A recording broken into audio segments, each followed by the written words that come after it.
구약 성경의 인물 중에 특별히 다니엘 그러면 우리가 주일학교 때부터 익히 들었던 몇 가지의 놀라운 기적과 같은 이야기들이 있죠.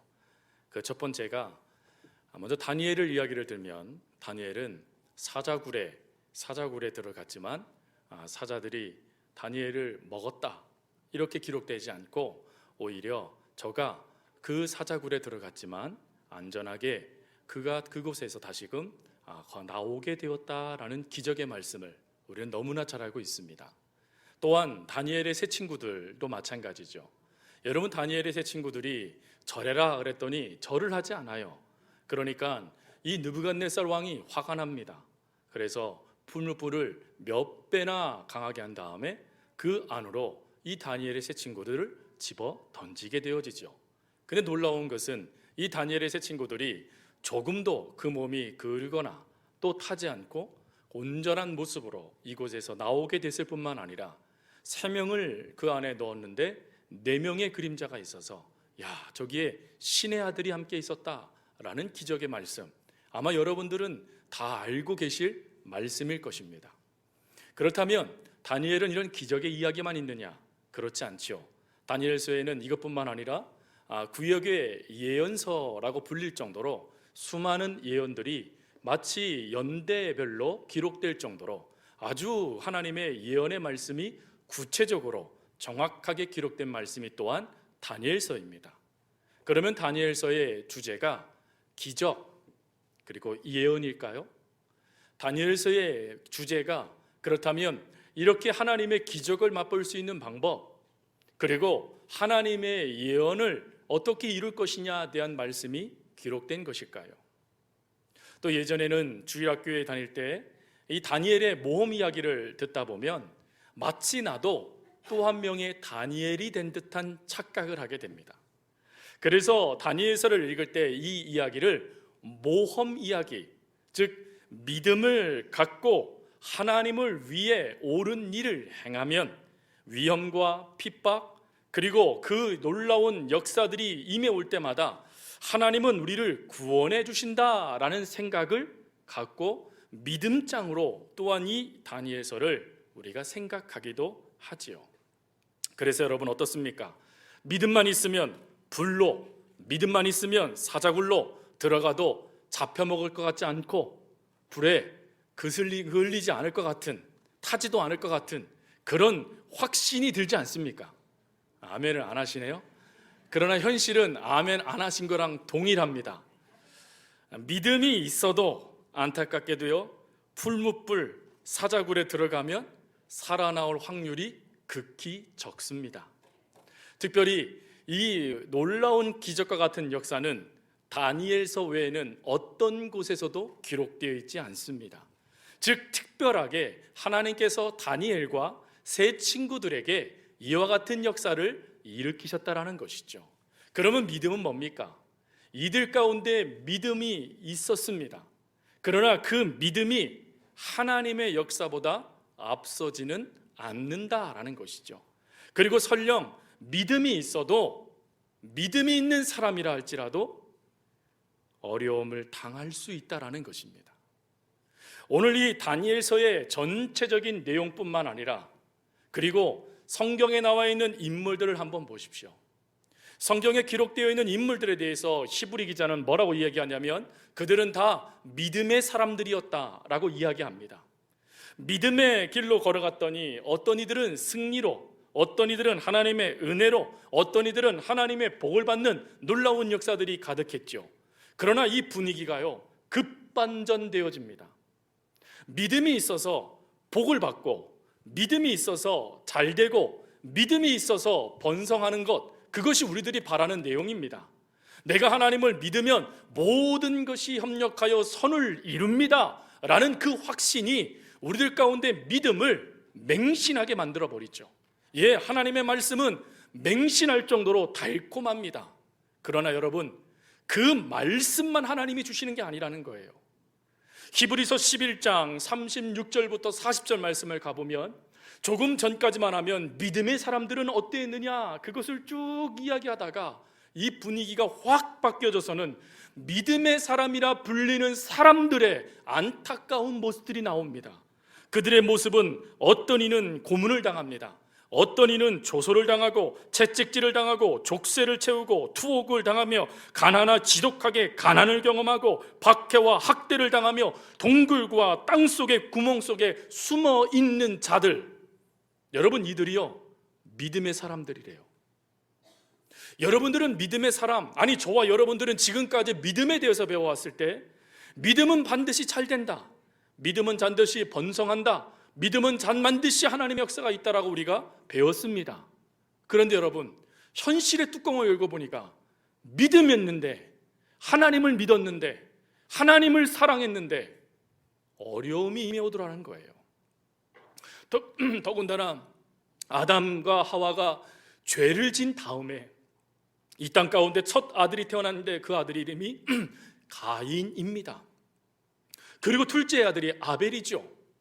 그런데 여러분, 아벨에 대해 히브리 기자는 뭐라고 얘기하냐면 저가 믿음으로 하나님을 섬겼다라고 이야기합니다.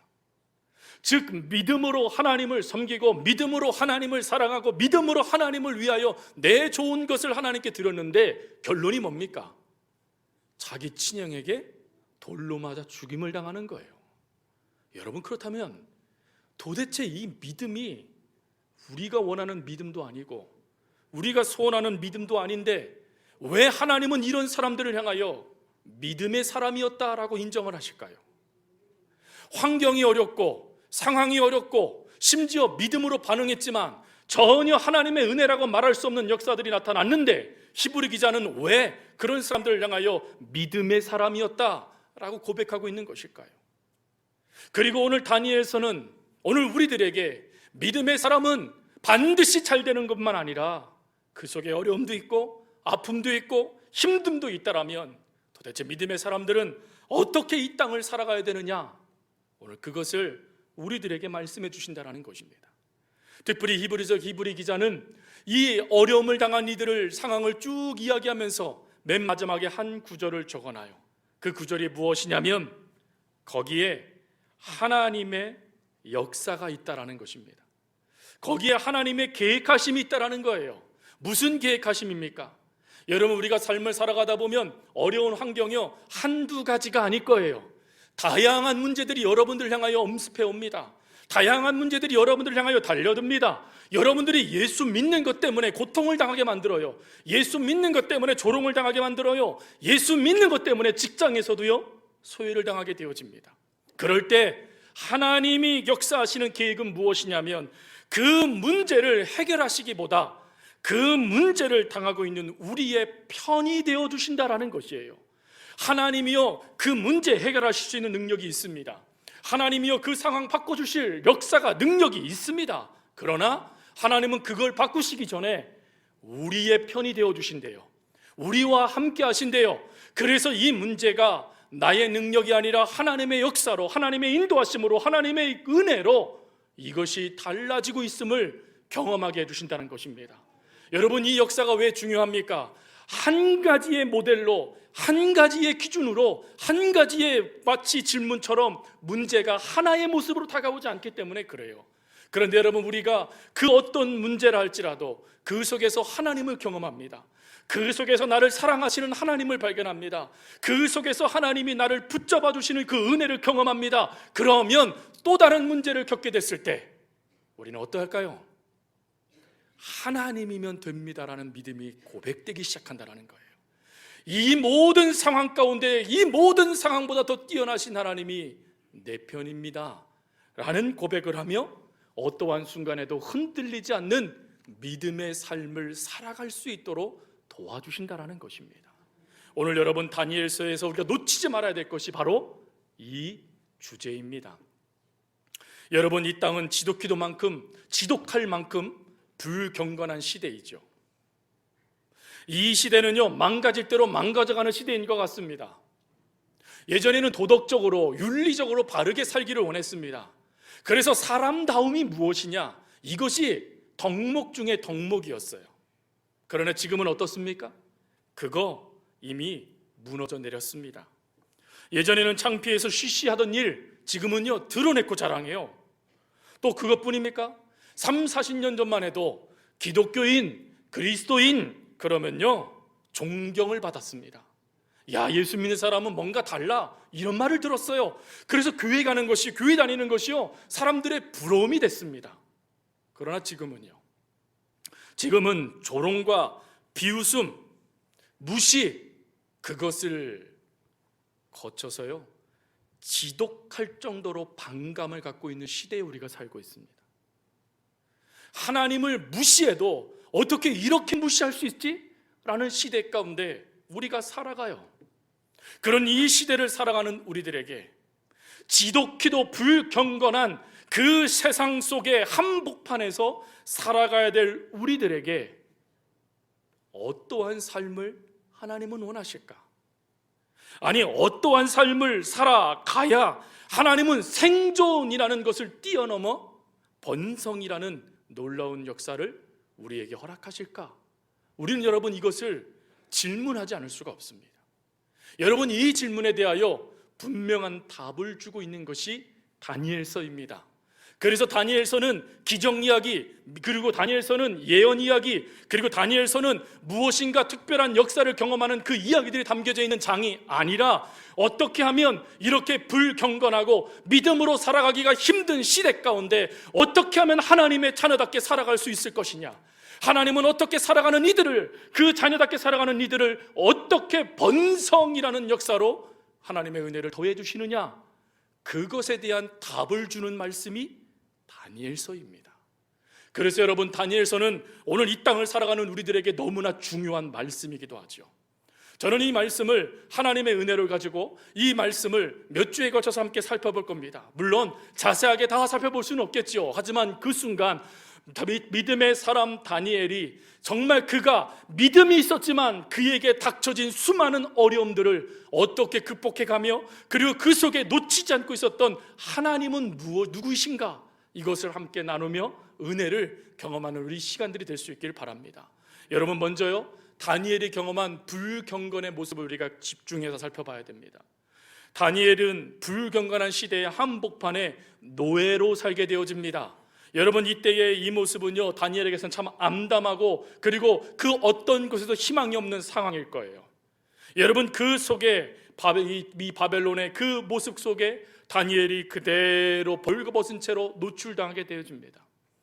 여러분, 이 바벨론에 대해서 성경은 구약 성경의 다니엘서에만, 그리고 하박국서에만 언급해 놓지 않아요. 학개서에만 언급해 놓지 않습니다. 에레미야서에서만 멈추지 않아요. 이 말씀이요 요한계시록에도 나옵니다. 바벨론이라는 이 단어가 요한계시록에도 나오는데, 요한계시록 18장 2절 말씀에 가보면 하나님이요 천사들을 이 땅 가운데 보내시면서 하나님 예수 그리스도가 재림할 때 큰 함성을 지르게 하십니다. 근데 그 함성의 내용이 뭐냐면 이렇습니다. 무너졌도다, 무너졌도다, 큰 성 바벨론이요. 여러분, 바벨론은 에레미야서 말씀을 보면 어떻게 되어져 있냐면 하나님께서요 바벨론을 멸하시기로 작정하셨다라고 말씀하십니다. 근데 그 작정하는 기간을 유보하세요. 몇 년 동안요? 70년 동안 말이죠. 즉 당신의 백성인 이스라엘이 다시금 구루터기와 같이 볼품없는 그들이 하나님의 은혜로 세워지는 그때까지 바벨론을 향한 심판을 유보하십니다. 하지만 하나님께서요 바벨론을 그대로 두시지 않으셨지요. 그 때가 되어지자 바벨론이라는 나라를 역사 가운데 지워버리십니다. 그리고는 하나님이 뭐라고 말씀하셨냐면 저가 저주를 받게 될 것이다, 그 땅, 그 바벨론이 다시금 세워지지 못하게 될 것이다 라고 하나님의 심판의 메시지가 선포되어집니다. 그런데 그 심판의 메시지, 바벨론 더 이상 세워질 수 없어 라고 말했던 그 바벨론이요 요한계시록 말씀에 보니까 여전히 있더라는 거예요. 그러면 이건 뭘 의미하는 것입니까? 하나님이요 실수하신 거예요? 하나님이 잘못 말씀하신 겁니까? 아니요. 이 바벨론은 한 가지를 대표했다라는 것을 말하는 겁니다.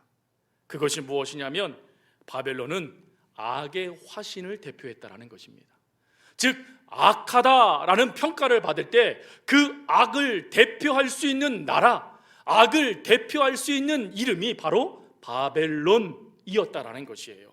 여러분, 바벨론은 다니엘서 말씀을 보면 악의 세 가지의 가장 중심적인 악의 모습이 나옵니다. 그 첫 번째가 무엇이냐면 바로 바벨론의 악의 첫 번째는 왕이었습니다. 여러분, 느부갓네살 왕이지 않습니까? 근데 이 느부갓네살이라는 이 이름의 뜻은 나부가 국경을 다스린다, 나부가 국경을 보호한다 라는 뜻입니다. 나부는 누굽니까? 그들이 섬기고 있었던 전쟁의 신이에요.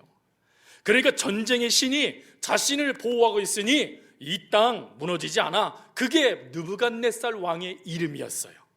여러분, 그러다 보니요, 그 자신이 신이 자기와 함께한다는 믿음 가운데 전쟁을 수행해서요, 그가 180도나 되는 그 엄청난 영토를 차지하게 되어져요. 그 전에 어떤 나라 왕도 이룰 수 없는 대제국을 이루게 되어집니다. 그랬더니 그가요, 그 속에 어떠한 생각들이 밀고 들어오냐면 그가 자신을 높이는 자존감, 허영심이 병적으로 강해졌고, 더군다나 이 느부갓네살은 성미가 급한 왕이었어요. 자신이 꿈을 꿨는데 그 꿈을 해석해주기 위해서 마술사를 부릅니다. 근데 마술사들이 그 꿈을 해석해주지 못해요. 그랬더니 어떡합니까? 다 죽여버립니다. 자신이 원하는 답을 듣지 못하거나 자신의 뜻대로 움직이지 아니하면 어떠한 이들의 생명도 귀하게 여기지 않았던 왕, 그게 느부갓네살 왕이었어요. 그리고 자신의 명예와 자신의 권세를 높이기 위해서 25m 달하는 황금상을 세우고 모든 사람들에게 절해라 라고 말했던 왕, 그리고 하나님의 성전에 있는 기물들을 자신의 신을 섬기고 있었던 무르닥이라는 신을 섬기는 신전에 넣어놔서 하나님을 공개적으로 조롱한 왕, 그 왕이 바로 느부갓네살입니다. 그 왕의 노예로 다니엘이 지금 이곳에 있는 거예요. 또 두 번째로는 영적인 환경이요, 아주 그 다니엘의 마음을 무너뜨릴 수밖에 없었습니다. 여러분, 이때 다니엘과 다니엘의 세 친구들에게요, 영적인 자신의 가치, 존재, 이유를 무너뜨리는 역사가 나타납니다. 그것이 바로 계명이죠. 여러분, 다니엘의 이름이 바벨론의 이름의 식으로 바뀌어집니다. 환관장에 의해서 말이죠. 뭐라고 바뀌죠? 벨드사살이라고 바뀌어져요. 벨이라는 단어와 벨드사살, 사살이라는 단어는 분리되어지는 단어입니다. 사살은 왕이라는 뜻이에요. 그럼 벨은 뭡니까? 이 벨은 좀 전에 말씀드렸던 모르닥이라는 그 신을 부르는 칭호였어요.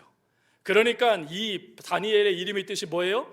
모르닥이 너의 왕이다 라는 뜻이에요. 다니엘의 원래 이름은 무엇이었냐면 하나님만이 나의 심판자이십니다, 하나님만이 나의 하나님이십니다 라는 이름의 뜻이 다니엘이었어요. 그런데 그 존재 가치를 완전히 쥐어버리듯이 벨드세살, 너는 하나님이 너의 하나님이 아니라 모르닥이 너의 하나님이야 라고 말했다라는 거예요. 그래서 환관장이 다니엘을 부를 때마다 뭐라고 불렀을까요? 다니엘아 이렇게 불렀을까요? 아니요, 벨드사살이라고 부르는 거예요. 너의 신은 가짜야, 우리가 믿고 있는 신이 진짜 신이니 그 신을 믿어 라고 말하는 모습. 다니엘에게만요? 아니요, 그의 세 친구들에게도 동일한 역사가 나타납니다. 또한 여러분, 음식은 어떻습니까? 여러분, 다니엘이요, 신앙적인 공격을 받아요. 그 당시에 모세오경의 말씀에 의하면 우상에게 바쳐진 그 음식은 절대로 먹을 수가 없었습니다. 왜요? 우상, 거짓, 더러운 것에 의해서 그 음식이 더러워진 거예요. 그래서 하나님의 거룩함을 손상시킬 수 없기 때문에 그 음식을 먹지도 말아라라고 명령을 내렸어요. 근데 여러분, 이때 다니엘이 이걸 거부할 수 있었습니까? 나는 하나님을 섬기고 있기 때문에 우상에게 바쳐진 그 음식 먹을 수 없습니다, 죽으면 죽으리라, 여러분 이렇게 당당하게 말할 수 있었을까요? 중요한 것은 그는 지금 신앙적인 도전을 받고 있는 것입니다. 하나님의 법을 지키면 굶어 죽어야 되고, 하나님의 법을 지키지 아니하면 하나님을 섬기는 것이 가짜다라는 것을 자신이 증명하는 거예요. 즉 신앙적인 도전도 다니엘이 겪고 있는 문제였다라는 것입니다. 이것을요 철저하게 이 바벨론이 포로들에게 억압했던 모습이었어요. 그런데 거기서 끝납니까? 아니요, 세 번째 중요한 것이 있습니다. 우리 교회학교에서 잘 얘기하지 않는 거예요. 첫 번째도 얘기합니다. 두 번째도 얘기합니다. 근데 세 번째는 잘 얘기하지 않아요. 그냥 쑥 지나가 버립니다. 그게 뭡니까? 앞에도 적혀져 있죠. 셋째, 뭐래요? 환관. 환관이 뭡니까? 우리나라로 따지면 내시요, 내시. 즉 다니엘은 거세를 당하는 굴욕까지 당했다라는 것입니다. 거세를 당하는 게 뭐 그리 대단합니까? 생명은 살아있잖아요. 아니요, 히브리적 관점에서 봐야 됩니다. 히브리인들에게 있어서 아들은 하나님의 연대기의 한 자리를 차지할 수 있는 필수 요건이었습니다. 하나님은 가나안 땅을 차지하게 하신 다음에 12지파 중 11지파에게 땅을 분배해 주셨죠. 그리고 그 지파장은 각 가문의 수요대로 땅을 또 분배했습니다. 그래서 그 땅은 하나님의 은혜를 내가 경험하고 있는 것, 하나님의 역사의 선상에 내가 있다라는 증표였어요. 그래서 그것을 함부로 팔 수도 없었습니다. 설령 팔았으면 70년이 지나면 어떻게 해야 돼요? 돌려줘야만 했습니다. 왜요? 저가 하나님으로부터 끊어진 자가 아니라 하나님의 은혜를 받는 자다라는 것을 알려줘야만 했기 때문에 그렇습니다. 근데 그 역사가 끊어지는 계기가 있었어요. 언제냐면 아들이 없을 때였습니다. 그래서 아들이 없으니까 딸들이 있는 가정에서 우리들에게도 아버지의 몫을 주세요 라고 말을 해서 그래도 그 땅을 차지할 수 있게 됐어요. 그러나 여러분, 오늘 이 다니엘의 모습을 보십시오. 아니, 다니엘의 세 친구들의 모습을 보십시오. 이들의 성경은요, 그들에게 가족이 있었다라고 말하지 않습니다. 그들에게 자녀가 있었다라고 말하지 않습니다. 뭘 의미하는 것입니까? 그의 대가 끊어졌다라는 것을 말하는 것입니다. 끊어짐으로 끝날까요? 아니요, 끊어짐에 더 중요한 모습이 있습니다. 그것은 자신의 이름이 영원히 기억되지 않는다라는 것을 말하는 거예요. 자신의 가문을 알아줄 수 있는 사람이 아무도 없어진다라는 걸 말하는 겁니다. 즉 소멸된다라는 걸 말하는 거예요. 오늘 그 다니엘이요, 하나님의 은혜 가운데 있을 때는 자기의 가문이 아주 하나님의 은혜를 복을 받는 가문이었어요. 그러나 바벨론으로 오게 되어졌을 때 이 말도 안 되는 암울한 역사를 자신이 경험하는 거예요. 자신의 때가 되어졌을 때 자신의 가문이 망하는 거예요. 자신의 때가 됐을 때 자신들이 하나님의 백성에서 소멸되는 거예요. 여러분, 이 고통을 어떻게 겪을 수가 있겠습니까? 그는 전도 유명한 청년이었습니다. 귀족 집안의 자녀였어요. 성경 말씀에 보면 용모가 빼어난 자들을 느부갓네살이 자신의 종으로 불렀기 때문에요, 가만히 있어도요 수많은 처녀들이 혼사가 오갈 수 있는, 가만히 있어도 떵떵거리고 살 수 있는, 믿음으로 하나님 안에서 하나님도 잘 섬기고 그리고 많은 부도 명예도 누릴 수 있는 그 존재가 바로 다니엘이었습니다. 근데 그 다니엘이요, 한순간에 암담한 현실에 내몰리게 된 거예요.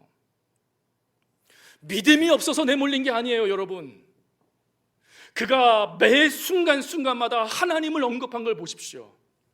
매 순간순간마다 하나님의 역사를 인정한 걸 보십시오. 그는 믿음이 없어서요 하나님의 벌을 받은 게 아니에요. 믿음이 있었지만 그의 상황이요 암담함으로 결론 질 수밖에 없는 현실의 벽에 그가 무너질 수밖에 없었다라는 것이죠. 그런데 여러분, 놀라운 게 무엇입니까? 이렇게 암담하고요, 이렇게 믿음이 있지만 이렇게 말할 수 없이 무너지고 있는 현실들, 하나님께 기도했지만 자신의 가문의 생명도 구원해드리지 못하는 이 자신의 처지, 하나님께 구원했지만 자신의 가문이 자신으로 말미암아 이제는 멈춰질 수밖에 없는 그 암담한 현실에 다니엘이 울부짖고 신세한탄하고 하나님 어찌 이럴 수 있어요, 내가 믿음으로 살았잖아요 하나님, 이라고 말하지 않았다라는 것입니다. 오히려요 그때 그는 한 가지의 원칙을 주장합니다. 2절 말씀이에요. 여러분, 우리 본문의 2절 말씀을 다시 한번 읽겠습니다. 2절입니다. 주께서 유다 왕 여호와김과 하나님의 전 그릇 얼마를 그의 손에 넘기심에 그가 그것을 가지고 신할 땅 자기 신들의 신전에 다가가서 그 신들의 보물 창고에 두었더라. 중요한 거 발견하셨습니까? 중요한 게 무엇입니까? 이런 암담한 현실 가운데 믿음으로 살았지만 달라지지 않고 오히려 점점 더 늪으로 빠질 수밖에 없는 상황 가운데 다니엘이 놓치지 않았던 것이 무엇입니까? 그리고 그 놓치지 않은 것들을 오늘 우리들에게 들려주고 싶은 말씀은 무엇입니까? 주께서라는 말씀이에요. 즉 유다 왕 여호와김과 하나님의 전에 있는 그릇들이 그 말도 안 되는 악한 무르닥이라는 신의 신전으로 옮겨진 이유, 누구 때문이라는 거예요? 누가 허락하신 겁니까? 하나님이 허락하셨다라는 거예요. 공개적으로 느부갓네살 왕이 하나님을 조롱했어요. 누가 허락하셨다는 겁니까? 하나님이 허락하셨다라는 거예요. 자기가 왜 이와 같은 어려움을 당합니까? 누가 이 모든 것을 이끄셨다라는 겁니까? 하나님이 그리하셨다라는 것이에요. 즉 바벨론이 예루살렘을 이긴 것은 악이 선을 이긴 개념이 아니라 어디까지나 하나님의 뜻이었다라는 것을 다니엘이 고백했다라는 것입니다. 그래서 본문 2절에 주께서 허락하셨다라고 인정하고 있는 것이죠. 사랑하는 성도 여러분, 다니엘서 전체를 살펴보십시오. 놀라운 것은 이 고백이요 끝까지 고백되어집니다. 매 순간순간마다 그 매 순간의 어려움이 닥칠 때마다 다니엘이 놓치지 않았던 것은 무엇이냐면 하나님의 주권적 통치였어요. 즉 하나님의 역사에는 우연이 없다라는 이 믿음이 다니엘을 다니엘되게 만들었던 능력이 되었다라는 것입니다.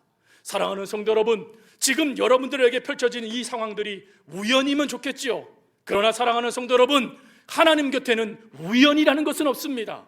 하나님의 통치는 정확하세요. 하나님의 통치는 완벽합니다. 특별히 여러분, 이 성전을 옮겼던 성전 기물들, 이 그물들이 그대로 보존됐다가 나중에요 성전을 짓는데 이것이 그대로 돌아옵니다. 누구와 함께요? 느헤미야와 함께 말입니다. 하나님의 역사가요 우연인 것 같아요.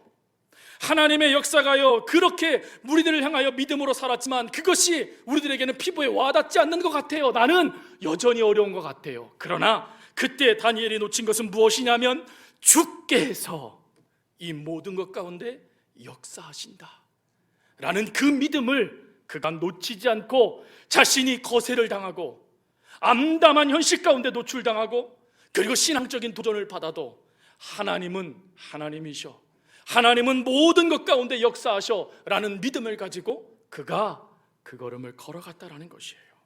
여러분, 여러분과 저의 삶 앞에 펼쳐지는 바벨론은 무엇입니까?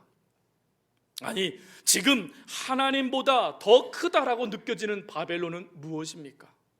아무리 그게 커도요 하나님의 손 아래에 있습니다. 하나님이 모든 것 위에 역사하세요. 악몽이라는 한복판에 다니엘을 두셔서 그대로 무너지도록 만드는 것이 아니라 어떻게 가야 되는지, 어떻게 살아야 되는지, 어떻게 믿음으로 반응해야 되는지 그 모든 것들을 순간순간 깨닫게 해주셨고, 그리고 그 깨달음을 통하여 다니엘은 하나님이 역사하시는구나, 하나님이 주관하시는구나, 하나님이 함께 하시는구나, 이 믿음을 가지고요 어떠한 순간에도 무너지지 않고 꿋꿋하게 믿음의 걸음을 걸어가더라 라는 것이에요. 그래서 벨드사살이라고 불림받던 그가요 후에 몇 장, 2장 넘어가기도 전에 그의 이름이 다시금 회복돼요. 뭐로요? 다니엘. 하나님이 심판자이십니다. 그 다니엘의 이름이 회복돼요. 그가 노력해서 회복한 게 아니에요. 단지 그가 한 것은 무엇이냐면 하나님이 이 암담한 현실보다 더 크십니다. 하나님이 나의 이 말할 수 없는 상황보다도 더 크십니다. 그리고 하나님의 뜻은 반드시 이루어집니다 라는 믿음으로 그 걸음을 걸어갔더니 하나님이 회복시켜 주시더라는 거예요. 회복만 시켜주십니까? 아니요, 번성케 해주셨어요. 어떻게 해요? 총리로 말이죠. 나라가 바뀌었습니다. 그래도 그는 총리가 되어집니다. 어떻게 이게 가능했을까요? 하나님의 역사는 정확하십니다.